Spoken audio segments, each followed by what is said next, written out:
Matapos kumambyo ang ilang pro-administration congressmen tungkol sa impeachment labang kay VP Sara dahil sa napakalaking peace rally ng INC noong Enero 13, bumalikwas ang administrasyon sa pamagitan ng pagkatha ng Oplan Tugis or Operation Pursuit sa Ingles na rineport ng New York Times kasunod ng pahayag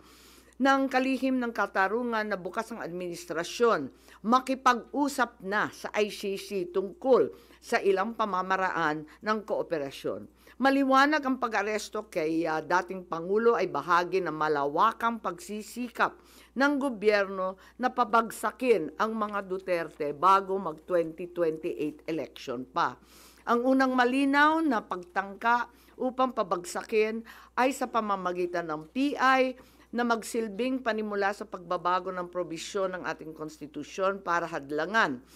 makabalik sa 2028.